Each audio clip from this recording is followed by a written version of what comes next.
at the last minute. Everybody can hear me, I hope. So this is a complex topic.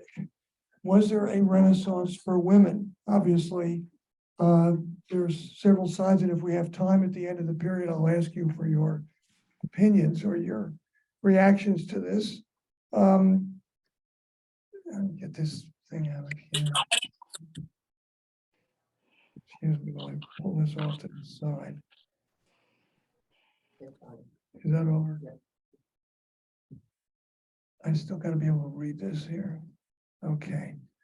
So I'm going to cover a range of responses to the question. Some people, some historians felt that the Renaissance created a new vision of womanhood and indeed a new woman. And this is proposed by the woman that I show you up on the board, Gaia Servideo, who is a recently deceased Italian who became a British citizen. Her daughter, believe it or not, married Boris Johnson. And so we won't hold that against her too much, but she's written lots of books and does have a vision, a view, which I will discuss with you a little bit as we get into this. And you can see a picture of the cover of one of her books here on the right, with her name on the front of it, Sarah Garvideo.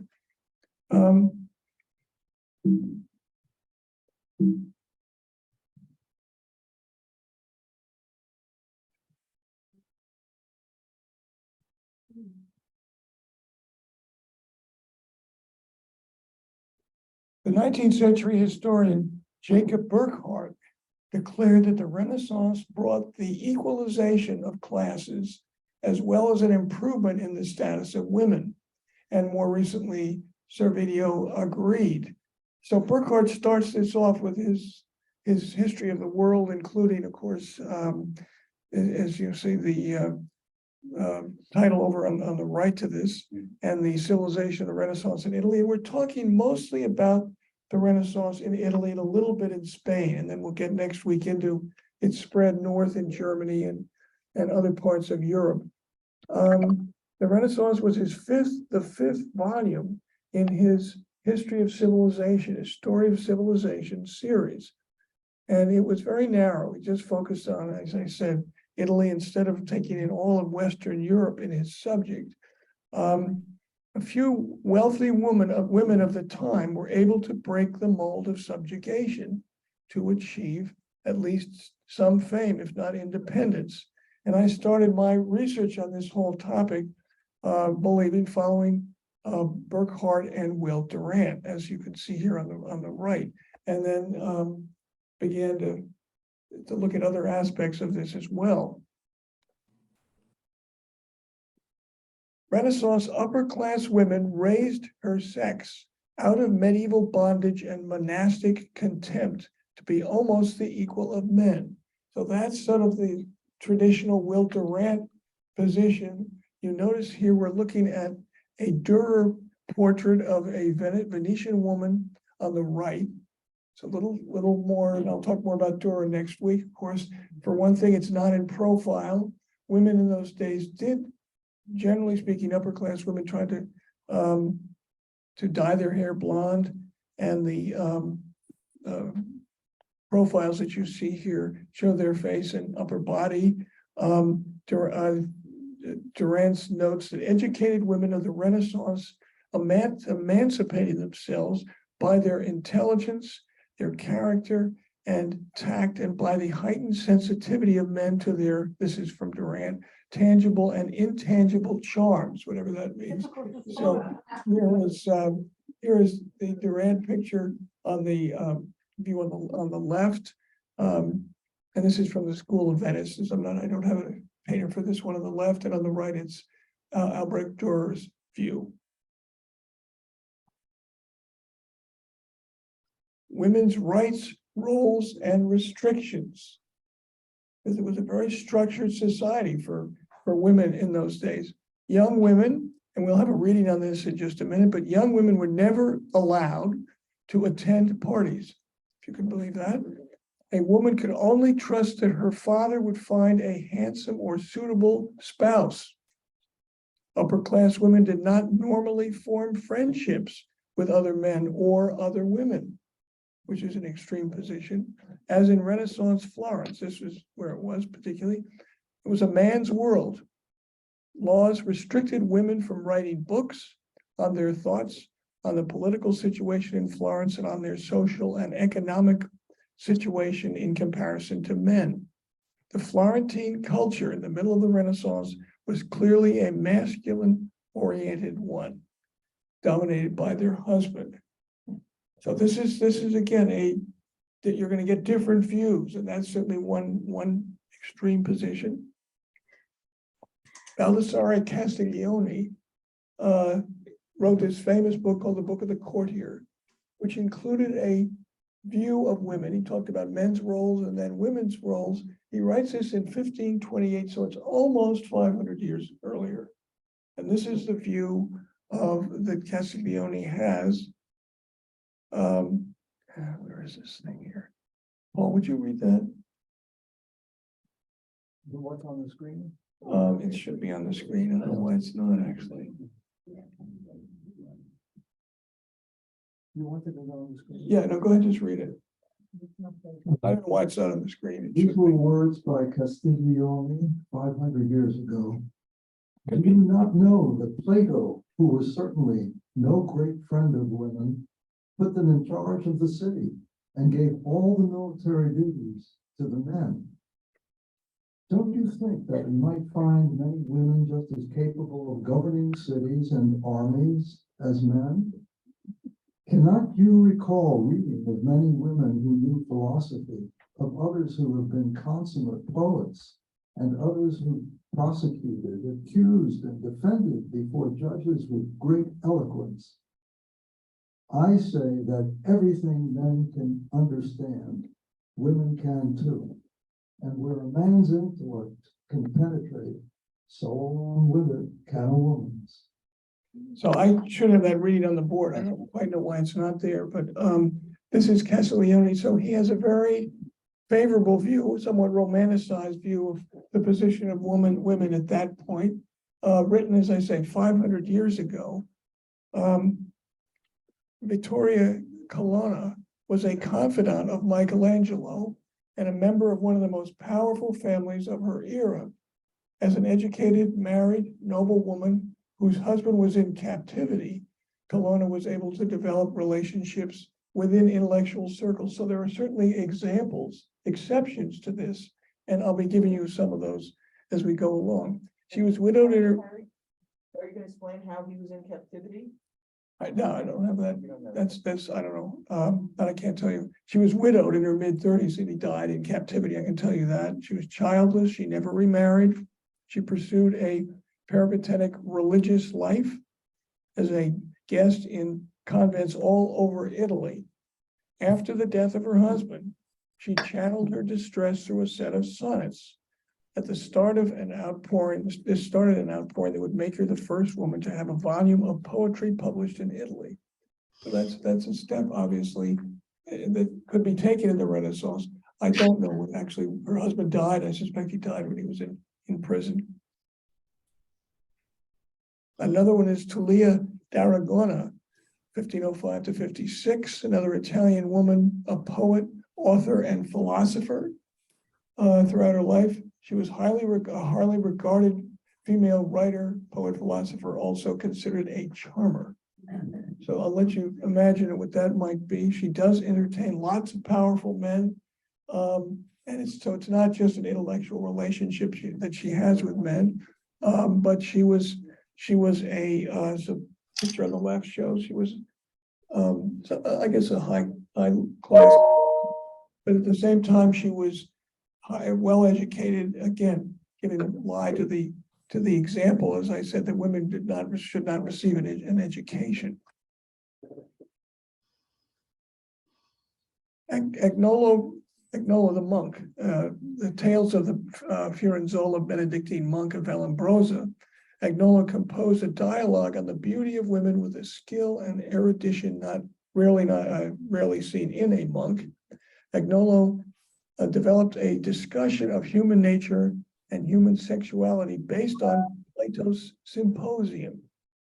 He proposes a philosophy of sexual equality that far exceeds the beliefs of many of his fellow humanists. He proceeded to examine with finesse every part of the feminine frame. Thick, long, blonde hair, he said, skin bright and clear, eyes large and full, lips full, chin round, dimpled, neck rather long, bosom full, and legs long and smart. So this is Agnola has this sort of,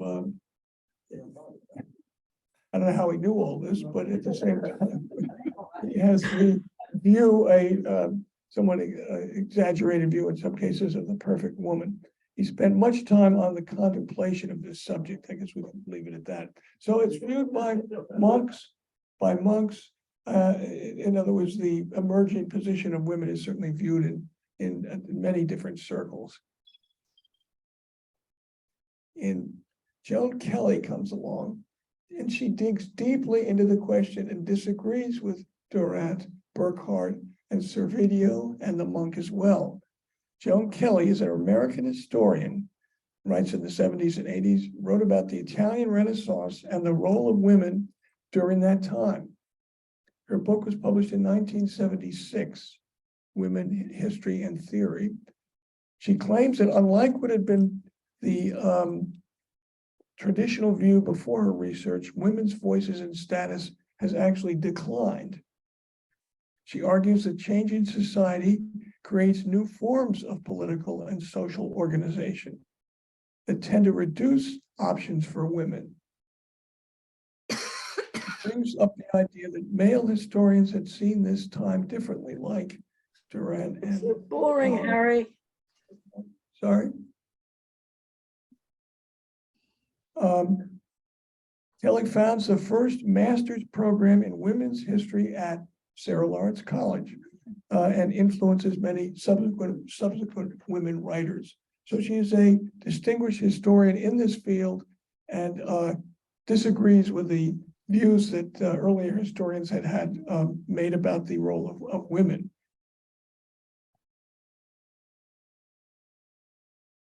Tavern life, I'll just show you this picture here. Tavern life for wealth, it was for less wealthy women. The women in these pictures are just sort of being, I don't know, pawed over, abused. You can look at these, there's some rather graphic views. This supports the view that women were controlled by her parents. Woman was controlled by her parents throughout her childhood. And then she's handed directly into the hands of her husband, whether it's lower class peasant or upper class, whom she has probably not chosen herself. That certainly is established. And she would, who would exercise control over her until her death or his. Women who did not marry, for whatever reason, were likewise granted no independence of thought and action, and they lived under subjugation in the home of their mate or relative in a convent. So that's just a view of the other side. There are not as many, obviously, much available in the way of diaries or journals or any criticisms by women of this level of society. Okay, would you read this as this Italian women? Italian Renaissance women of all classes were expected to perform the duties of a housewife. Peasant women worked in the field alongside their husbands and ran the home. The wives of middle-class shop owners and merchants often helped run their husbands' businesses as well. Though attended by servants, women of the highest class most often occupied the tasks of the household, sewing, cooking, and entertaining others. Women who did not marry were not permitted to live independently. Mostly they lived in the households of their male relatives, or more often lived in a convent. So that's a slightly different view from the one that you heard read a few minutes ago about Castiglione's view. Okay. Here's another view. Men never beat your wives. Well, they are great with child, for therein would lie great peril. I say not that you should never beat them, but to choose your time. And that's another monk's point of view. That's This man was an Italian priest and Franciscan missionary. His popular preaching made him famous throughout his own lifetime. And though it was frequently included diatribes directed against sorcery, gambling, infanticide, witchcraft, sodomy, Jews, and usury. So he sort of covers the whole field at this point in terms of what he's criticizing. He was also referred to at one point as the Apostle of Italy for his efforts to revive the country's Catholic faith. So this man is a pretty extreme view, and that's what you have up there, but it was certainly one that was accepted in some circles. Okay, now I'm going to talk about 5 women who are better known, maybe not to you at this point, but they're certainly people, sort of women who are traditionally associated with the Renaissance. Forgotten lists of accomplished women have begun to surface. And historians pay more attention to the role of women now as patrons, purchasers, and the creators of art. The Renaissance creates this new vision of woman and womanhood, as Gaius Servideo had proposed. And a lot of this has to do with the invention of the printing press in the 1450s. I think that's a very sort of important contributing factor. So here are some examples. We'll start right here with Caterina Sforza. I'll talk about her, and then Isabella and Beatrice d'Este. These two right here are very famous women. Lucrezia Borgia, you've probably heard of her. And the last one down here, Eleanor of Toledo, is a Spanish woman. So these 5 women we'll look at, they're different, but they all have, they bring out certain characteristics of the way women are treated during the Renaissance. Caterina Sforza, 1462 to 1509, the illegitimate child, if there was ever an age of illegitimacy, age of bastards, it was in Italy in the Renaissance. It was everybody was illegitimate practically. There were mistresses, popes had mistresses, young women were married in their very early teens. Sometimes their husbands had mistresses who they had children with. So this woman, Caterina, is the illegitimate child of Galeazzo Sforza, Duke of Milan, and she becomes the wife of his best friend, as you see here over on the right. Raised in the refined Milanese court, Caterina later held titles of Lady of Imola and Countess of Forli. With her marriage to this man on the right, Girolamo Riaro. When he died, she also becomes the regent of their firstborn son. So this is Caterina. Caterina was described as courageous, tyrannical, proud, and ruthless. Her life serves to illustrate the limitations Renaissance society attempted to place on women. And that's the castle over on the right, the Sforza Palace in Milan. So from an early age, she distinguishes herself by her bold and impetuous actions. She's not about to knuckle under to anybody, and she tries to safeguard her possessions from possible usurpers, to defend her dominions from attack. When they were involved, you could say she's a woman who breaks the rules. She does not act like a traditional accepted upper class woman in the Renaissance. And she is the forerunner, certainly, of a more emancipated view of women that women should take. Caterina was painted many times, sometimes depicted as the Virgin Mary, which is a little bit ironic. And there she is here. She receives a barely adequate education. Most noblewomen women were given a little more than this. She was not trained to rule, but to be an attractive candidate on the marriage market.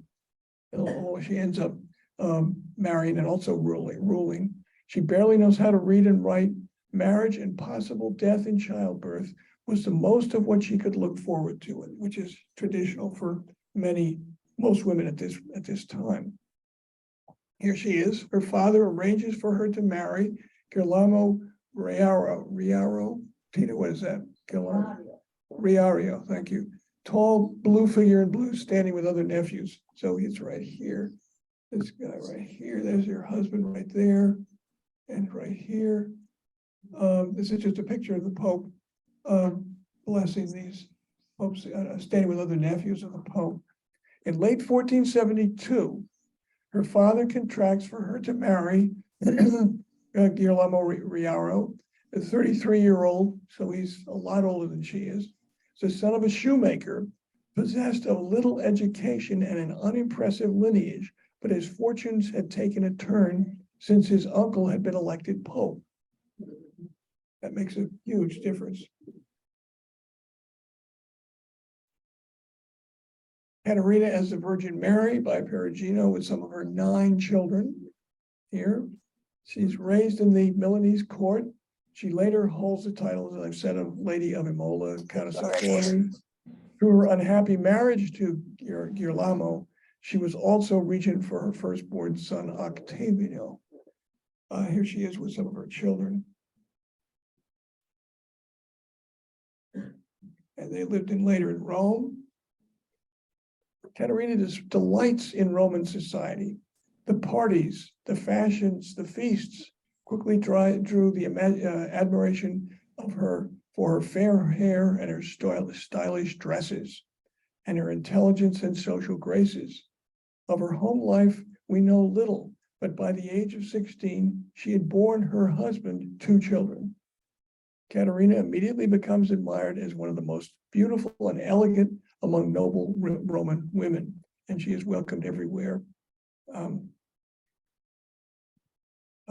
and treated with great respect, praised by all of society. So there's Rome in the time that she's there in the 16th, 15th century, and here she is on the right. So she's a dominant figure in Roman society after having been raised up in Milan. When her husband is killed in 1488, she remarries twice more, as well as having several other lovers. In 1488, his subjects rebelled and killed Riario, despot of Forli. In the final years of her life, she confided to a monk, "If I were to write the story of my life, I would shock the world." Caterina was not an early feminist, but she was a virago, a strong female, brave warrior, a woman who demonstrates an exemplary and heroic qualities. So she was a real powerhouse. She did not take a back seat to men anytime she had an opportunity to, as you can see with the sword on the left here, to assert herself, and the sword on the right too, in fact, right up in here.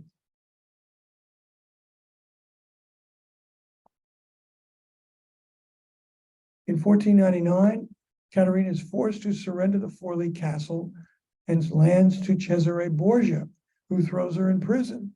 As a rival family to the Sforzas, to her family. She refuses to surrender. There's a battle, it's a siege. She finally surrenders. In the end, she is captured, probably raped, we know, by Cesare, imprisoned on the orders of the Pope, who justifies her incarceration in Castel Sant'Angelo in Rome, claiming that she tried to poison him. When she was released, she returns to Florence and lives in a convent. And this is the last of her with her husband. She dies in 1509, buried in the convent of Murate nuns in Florence. When she was finally released by Cesare, she enters the convent of Murate nuns in Florence, dies in 1509 at the age of 47. She's had quite a life. Her life reveals some of the weaknesses in the argument that Renaissance improved the position of women. As I said before, she breaks the rules for men as well as women and violates the accepted standards of female behavior. Castiglione said that women should never be too forward, and she certainly disagrees with this. So you can see here her view with her on her tombstone. Okay, the next 2 women we're going to look at in conjunction are 2 daughters of the Renaissance, Isabella and Beatrice d'Este. And this is this area right up in here. And this area between Venice and Milan, this area right up in here is where the D'Este Ferrara is, where Mantua is, in this right region in here. As forgotten lists of accomplished women begin to surface, we will start with Beatrice, the younger sister of the two right here, which is this woman right here. Right here, and here's Isabella right here. As the historians are paying more attention, Beatrice is the younger sister.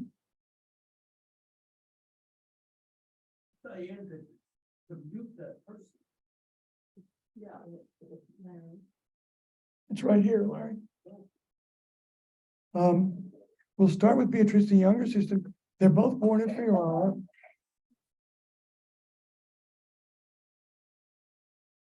They're schooled in the humanities. These women, these girls are highly intelligent women. They were a year apart. One was married, I think Beatrice was married at 15, Isabella at 16. So their grow up is very, very close to each other. D'Este is an ancient dynasty located between Venice and Lombardy, as I said, Milan, and they have 4 younger brothers. But these two are the distinguished members of the family, Beatrice and Isabella. We'll start with Beatrice, who's the younger one, but who's not going to be around very long. A year younger than Isabella, shown with her husband, Lodovico Sforza. He's from Milan. As wife of Lodovico Sforza, Beatrice presided for 6 years over Milanese society, which is the most splendid and luxurious court in all of Italy. She had a charming personality, had a love of poetry and music, an exquisite taste in fashion and art. You can see her taste in this lovely dress gown that she's wearing. She briefly made an appearance as one of the most endearing and attractive women of the Renaissance. She lived in a time of masquerades, sonnets, illuminated books, beautiful musical instruments, organs and violas, scholars and poets and painters, gallant soldiers, accomplished, proved to be unusually harmonious in her presence. So she is a remarkable woman who will not live very much longer, unfortunately. Here's a Sforza altarpiece with Lodovico, her husband, and Beatrice right here. There she is. I can't really see that. That's her husband, I guess. And that's her right here. And he has 2 illegitimate children before he marries her. And again, he was well into his 30s at this point. They have a perfectly harmonious marriage. And she has 2 children in her late teens. And then suddenly, let me back up here, sorry. And then suddenly, she's well into her 3rd pregnancy, and there's a party of dancing and gaiety, and she's riding her chariot through the park. And she appears in good health, and suddenly shortly before the birth of her 3rd child, she dies suddenly as a result of the birth or in childbirth. We don't know all the details. So this is Beatrice, who dies at the age of 22, over here on the right, and might have been the more distinguished, better known of the D'Este sisters, but obviously she doesn't live much longer. And she dies in childbirth at 22. The Milanese state that Lodovico Sforza had so carefully built up crumbles into ruin. And the whole area basically is taken over first by the French, and then they invade and they sack Rome. So it's sort of the end of the Milanese position in Italy at that point. Fortune at that time, which had smiled so kindly on Lodovico, now turns its back on him. With the support of Venice and the French quickly rise up, and the French, the Milanese rise up against Lodovico's taxation. He had an extreme taxation policy, and he was quickly overthrown. The memory of Lodovico was clouded for centuries by Niccolo Machiavelli's accusation that he allows Charles VIII of France to invade Italy. So because he brings about the collapse of Milan. It's not a very weak area, but not a very strong area. It meant that it was open to the invasion by the French. And she had died, so his whole world and the Milanese world falls apart. Now, let's focus a little more on this. Renaissance Ferrara and the Palace of the Court of d'Este. So here's the court right here, in this area right here. You can see where there's Ferrara up there right here. And the sister, this is Isabella's going to be up in her neck of the woods. Isabella grows up in this cultured family in the city-state of Renaissance Ferrara, right in this area, right up in here.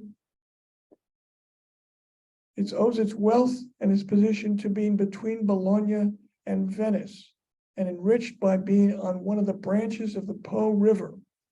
In the 16th century, Mantua, which is that Mantua? I can't see that. No, it's Bologna. But Mantua is not on the map. I'm going to show you another one in a minute. Mantua becomes a Renaissance cultural powerhouse. So this is the background that we have for Isabella. La prima donna del mondo, wrote the poet Niccolo da Correggio. I don't think I need to translate that for you, but Tina, what does that mean? The first woman of the world. The first woman of the world. She was a very admired woman as she gets older. Right in here. Here's a book that's written about her. The novelist Bandello considers her supreme among women. Poets sung of her. She collected books and art with the judgment of a scholar. Wherever she went, she remained an exemplar of Italy. She masters Greek and Latin and memorizes the work of the ancient scholars. Her teachers were stunned when she translated Virgil. She frequently gave public performances in which she demonstrated her skill at singing, dancing, and playing musical instruments. So this is a remarkable woman, Isabella, really unusual. And there was a certain rivalry between the two sisters, even when they were younger, because she obviously was even more gifted than Beatrice, who was certainly no slouch herself. Now, it's said that Leonardo painted her portrait, but this is disputed. Not everyone, as I said, allegedly had their portrait painted by Leonardo, and there's a certain similarity, artists have said here, between the Mona Lisa right here and here. The only problem is Leonardo dies before this is painted. So it probably not happened, but art historians have staked their reputation on the fact that Leonardo painted this portrait of her right here. And yet since then, there has been it's an interesting view. The Counter-Reformation, the Reformation and the Counter-Reformation came along between the time of Leonardo's death and when this picture was painted in, I think, 1534 or something. And what happened was this chastity, a much more puritanical view of women results, and the portrait of Leonardo, which shows cleavage right here, and that's the view they take does not show the cleavage in these portraits right here, and that's the result of the art historians today saying, no, this couldn't be painted by Leonardo. I don't think it was painted by him either, but that's what people would have said at the time, at least, or a little bit later.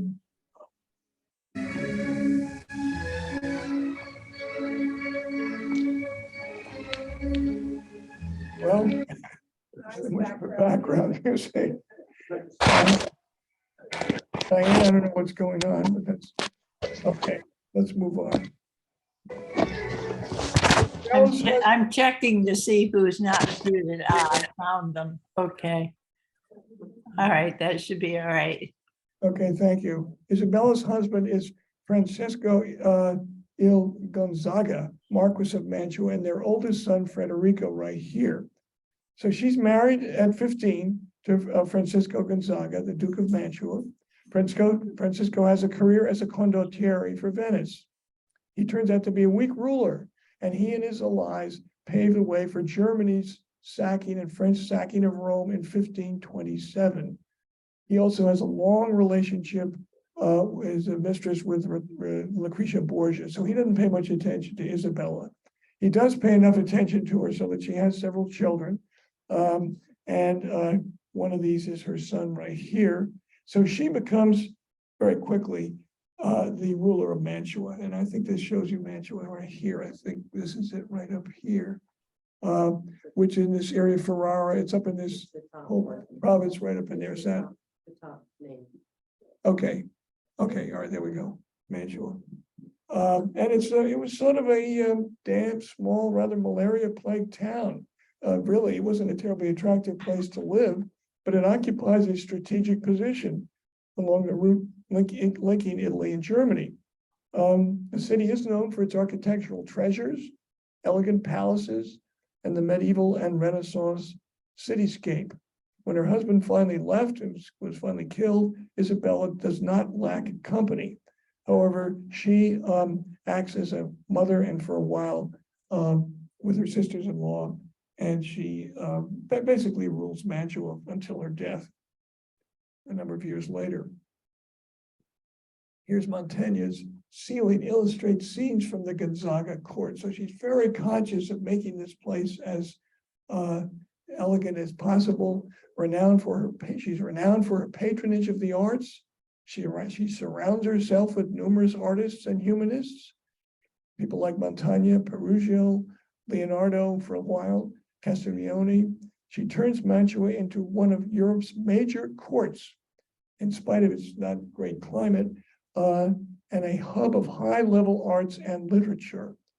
So she's a great patron of the arts, and she is renowned as a ruler in her own right. Here's the castle of St. George in Mantua, where she lives, one of the city's most enduring monuments, dating from the days of the Gonzaga court.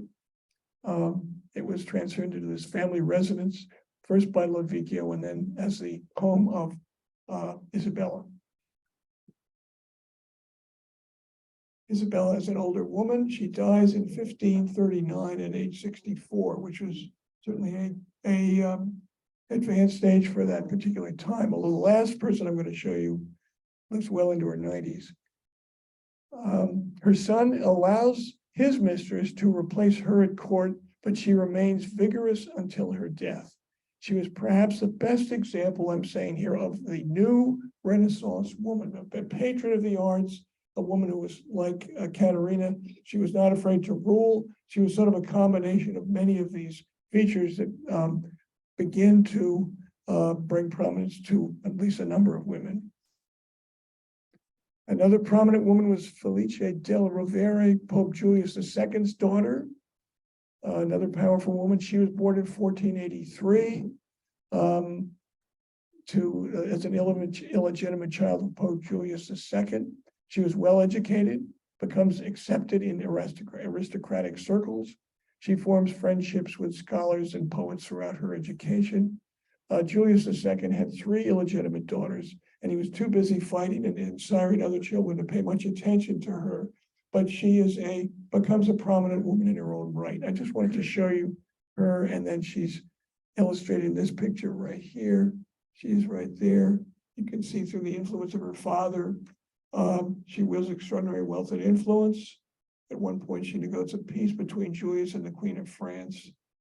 So she's been identified here in this altarpiece. So there's another prominent woman, illegitimate, nevertheless, receiving the benefits of her father being a pope or a prominent figure. And the last woman in this group, Eleonora of Toledo, she's Spanish, by Bronzino. This is a painting in the Mannerist style. She's Spanish, and the picture, if you look at this, she doesn't look like a terribly warm figure, and that is sort of a Mannerist characteristic. She's sitting here with this little boy, her son, right here, and the relationship doesn't seem to be particularly warm. Apparently she was a perfectly good mother. She does have 6 other children. Despite her cold, stern appearance, she was apparently a fairly good mother, and yet the only picture that we have of her is of this picture with her child sitting right here as a younger woman. Little intimacy is shown in the picture with her son. Eleonora with her husband, who's Italian, the Cosimo de' Medici, who's a branch of the Medici family. Here she is, looking a little better, not a great deal, I would say, but she's somewhat a little more friendly. She marries Cosimo at 17. And despite her initial unpopularity as a Spaniard, she gains great influence in Florence and encourages the arts. She's a pious woman who encourages Jesuits to settle in Florence, which is remarkable. A keen businesswoman, she finances many of her husband's political campaigns and important buildings like the Pitti Palace, for one. Okay, now we're going to move on. I'm trying to get through this so we can get to the ending here. Libby, would you read this? Lucrezia Borgia, daughter of Pope Alexander VI, had an unusual life.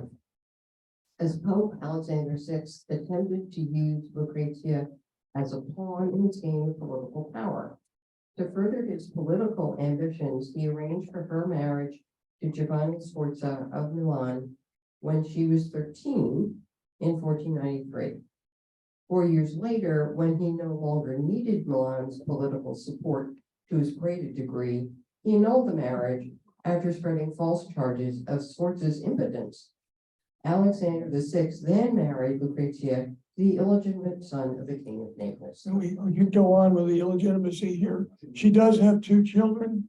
Excuse me. Sforza had 2 children already, so clearly he was not impotent. And she has children, but the Pope just wants to get rid of him. So here she is at maybe 16. On the left, fact and fiction. She is probably the most notorious of all the Italian women that we're looking at this time, one of the more notorious ones in the Renaissance. She's a daughter of a pope and of his mistress. She dies at the age of 39. Her brothers include the infamous Cesare Borgia, who I've said something about, I'll talk a little bit more about later. Here she is, the daughter of the Pope, Alexander VI, who has illegitimate children, which is, as I've said. She's born in 1480. She's been cast as the femme fatale in a role in which she has been portrayed in many artwork and novels, and there's all sorts of stories about her, films. It's rumored that Lucrezia was in possession of a hollow ring that she used frequently to poison drinks.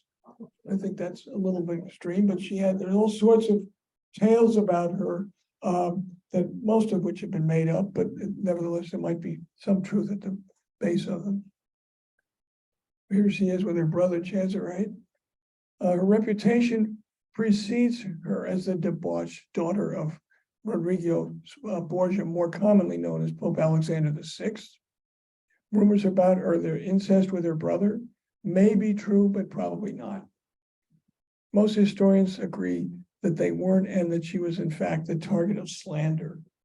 So that's where this whole question comes from. Here's her first husband, 15 years older. She's over here on the right. All their marriages were arranged for political reasons. Her first husband, as we've said already, was a condottiere from Milan.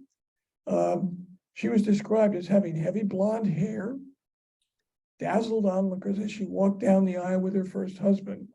Hazel eyes that changed color, a full high bosom, and a natural grace that made her appear to walk on air. And as I've said before, Libby read, the marriage was annulled when the Pope claimed impotence on the part of Sforza.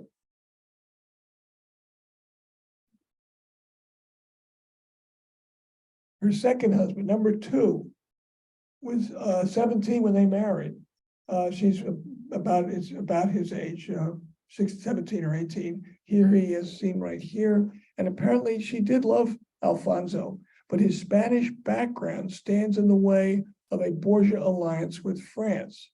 Cesare, her brother, had Alfonso strangled, and Lucrezia was a widow again at 20.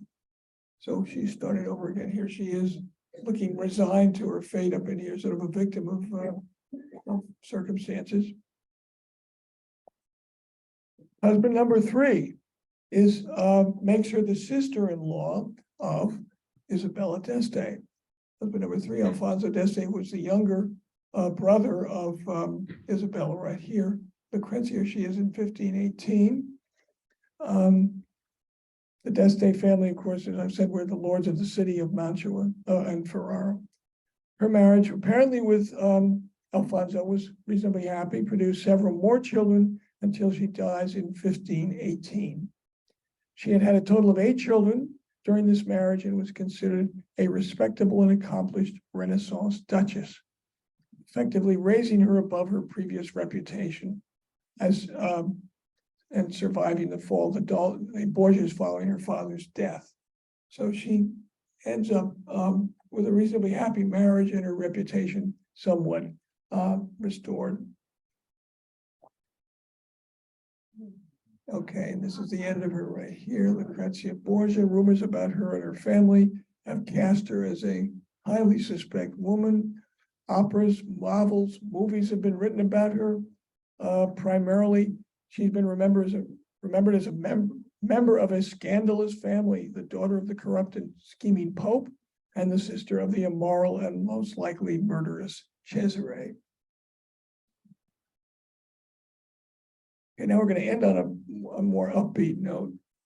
Sofonisba Anguissola was the first Renaissance woman to achieve international artistic fame during her lifetime. And as you can read what she writes here about her. You may have heard this name before, or maybe not, but Libby, why don't you say something about Sofonisba? Any of you who heard my lecture about Charles Wilson Peale, artist and Renaissance man in Philadelphia in the 18th, early 19th century, may recall that he named his children after great artists, and he had one daughter named Sofonisba Anguissola Peale, and this artist, and which you know, who knew? But and I think in our day she's unknown, and I guess she was known in the 18th century. But it's kind of a wonderful connection to this story. Thank you. Then this is her father is inspired by reading The Courtier by Castiglione, a book of manners and courtly life, which was read before and which gives a very positive view of women. And he has 6 daughters. He encourages children to follow their talents and supports them in pursuing a well-rounded education. So she receives international acclamation. I'll just show you some of her pictures. Look how old she lives to be, 1532 to 1625, into her 90s. She's born in Cremona to a relatively poor but noble family. She receives a well-rounded education. You can see her, she playing the clavichord in this picture, includes the fine arts and her apprenticeship with local painters. This sets a precedent for women to be accepted as students of art. Throughout her career, she was respected and appreciated by the likes of artists like Michelangelo, Van Dyck, and art historian Giorgio Vasari. Here she is, picture of her that she paints with her sisters playing chess. There's 6, I guess that's the nurse over here on the right. There are the 3 of the sisters right here playing chess. Her pictures are most distinctive of her pictures of herself and her family painted before she moves to the Spanish court. She was one of the first female artists, as I said. When approaching the age of 40, she enters into an arranged marriage with a Sicilian nobleman who was chosen for her by Philip II, who is the King of Spain. She paints Philip and Isabella in Spain. She's recruited to go to Madrid as a tutor with the rank and file of a lady in waiting, and she becomes an official court painter for the king, Philip II. This is not Philip II, who was the father of Charles, son of Charles V. And there she paints her style, adopts her style to the more formal requirements of Spanish portraiture. Another picture with her family, her father, sisters, and brother. She travels back to Rome, where she's introduced to Michelangelo, who immediately recognizes her talents.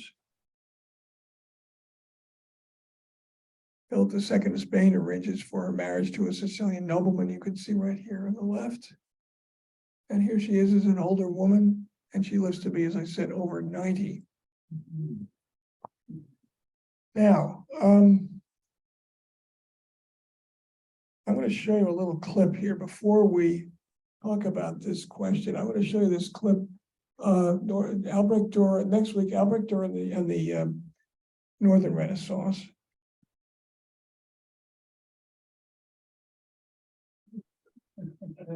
Okay, now this is not meant to be taken seriously, but I think you'll enjoy it.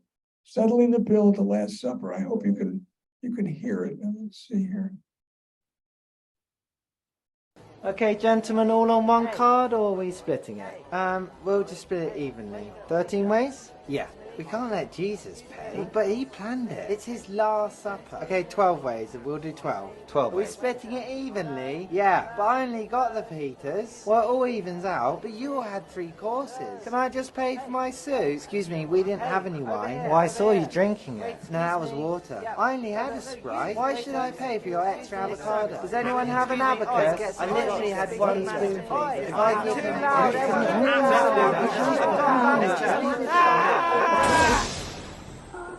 Thanks, Dad. Yeah! Okay. Well, anyway, that ends on a slightly light note. Now, I do want to ask you the question, however, what is your reaction? Was there a Renaissance for women? I'd like to know what people have sort of seen from this. Larry, yeah. Can you pass Larry a microphone? Because I think this is important to end with a discussion on this. Yeah, 2 things. One, about illegitimate children. Should point out about 40% of American births are considered illegitimate. In this country. In the United States. Okay, I didn't know that. And, you know, we have a mixture here of influential women and notorious women. And I just wanted to add one. Get your microphone, we're not hearing you. I just wanted to add one. Also in Ferrara, starting in the 1530s, the Duchess of Ferrara becomes very important in the Reformation. He funds a lot of people like John Calvin and others. She gets in trouble, she's accused of heresy, but you don't read too much about her. She doesn't know any painting, but she's pretty influential. And then we're talking about this Renaissance of women. There are not very many of them. She's one. Okay. Who is pretty influential. Okay. Good. Yeah. Barbara. Well, I think what's interesting is that there was an attempt to start a Renaissance and some early success, but then look how it died out and was not sustained for many, many years. The Reformation really puts a damper on And then this. had to start all over again. Yeah, okay. And still trying, I guess. Yeah, okay. Missy. Just one thing I wanted to add was that it wasn't until the early 1800s in England that women had the ability to refuse a suitor. In other words, before that, her father would say, you have to marry someone, and she would have to do that. So it wasn't until the 1800s, and Jane Austen's novels are all kind of courtship novels. How do you refuse a suitor gently? And there were certain rules. Yeah, that's a good point. So it took a long time. I think women in those days had no choice No. as to who they were going to be Right. married to, and they were usually too young to know really much about it anyway. Yeah. Yeah. Down here, yeah. I think that if you were born into an affluent family, maybe you had a better chance of getting an education, some kind of education, and being married off to another wealthy person. But by and large, I think they were really held back as far as becoming involved in politics and things like that. And of course, the peasant women saw a hard time. They were totally at the mercy of their husbands and subjugated. Exactly, yeah. And Okay, any other thoughts, comments? Anyone on Zoom, please unmute yourself with a question or comment. Talk about Bronzino as a painter. I had recognized that name from The Man of La Mancha, the musical. There's a song, The Golden Helmet of Bronzino. Don Quixote puts a shaving basin and thinks it's a helmet.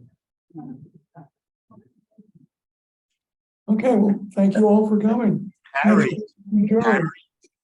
Harry? one comment on a lighter note, when you were talking about Agnello, if you remember when we were young, or when I was young, Al Cap ran a contest of what a good-looking woman should be like. And Daisy May was fashioned according to the same concept that Agnello was talking Well, I about. wish I knew what happens. Oh, God. Thank you, Paul.